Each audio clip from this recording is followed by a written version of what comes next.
וברגע שקמתי לארון, הזזתי אותו, אני לא יודעת, כנראה מהאדרנלין, מהפחד שהייתי נמצאת בו, הארון זז בלי בעיה, הוא חסם את הדלת. בשעה 4 אני ממש שומעת את המחבלים דופקים לי בדלת, באיזשהו שלב כבר שומעת את הוויטרינה נפרצת.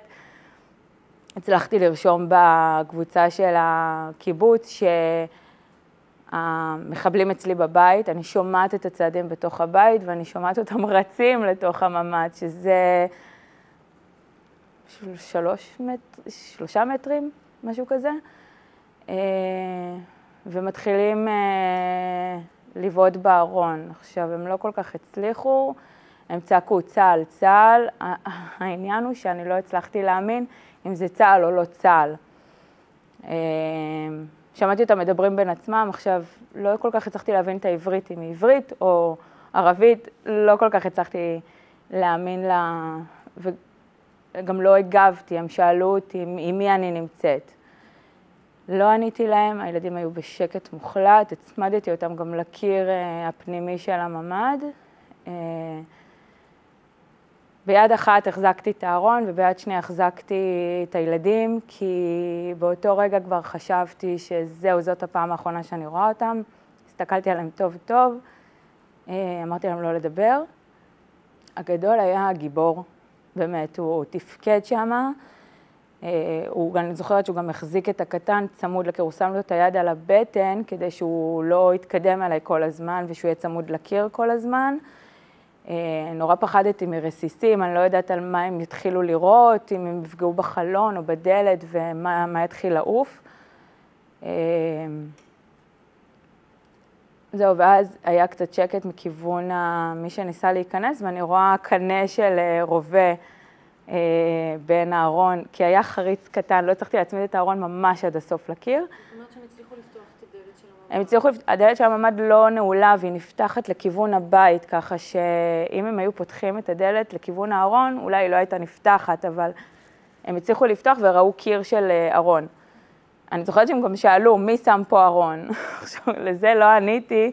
אני רק זוכרת שהם הכניסו את הרובה דרך החריץ, ושם כבר באמת ראיתי את המוות שלי מול הפנים. הם שאלו אותי עוד הפעם ממי אני נמצאת, לא עניתי להם, והם לקחו צעד אחורה, חשבתי שהם הולכים. מסתבר שהם לקחו תנופה והם התחילו לבעוט בארון. הארון זז בערך 15 סנטימטר, ואני החזרתי אותו. והם התחילו עוד פעם לבעוט, ואני דוחפת אותו חזרה. הם הבינו שיש כבר מישהו בתוך החדר, כי הם מקבלים כל פעם התנגדות לדחיפה של הארון. נשענתי עליו, החזקתי אותו, כל פעם דחפתי אותו מחדש, הם היו 3.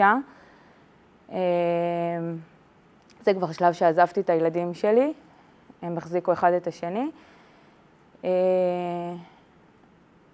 עד שראיתי את הקנה של הרובה מול הפנים שלי, זה היה עם לייזר. עכשיו, אני לא כל כך בקיאה באמל"ח של צה"ל או של מחבלים, אני לא כל כך יודעת להבחין מבחינתי, כוון עליי רובה, וזהו, אני רק חיכיתי לרגע שהוא יראה. עמדתי מולו, ראיתי בחור משקפיים. שהפנים מכוסות? הפנים לא היו מכוסות, הוא הזדהה כעומרי. עכשיו, אני אמרתי לו פה כבר התחלתי לדבר איתו, אמרתי לו, אני לא מאמינה לך, אני לא יודעת מה זה עומרי, מי זה עומרי, זה לא אומר לי כלום. וכל הזמן זה והרובה מכוון אליי, ואז כנראה שהוא קלט שאני מאוד מאוד מפחדת, והוא מנסה לשכנע אותי, לפתוח לו את הדלת של הממ"ד, שאל אותי אם אני פצועה. אז אמרתי לו שאני לא שומעת אותו טוב. אז הוא התחיל לשאול עוד הפעם, אתם פצועים? יש מישהו איתך בממ"ד?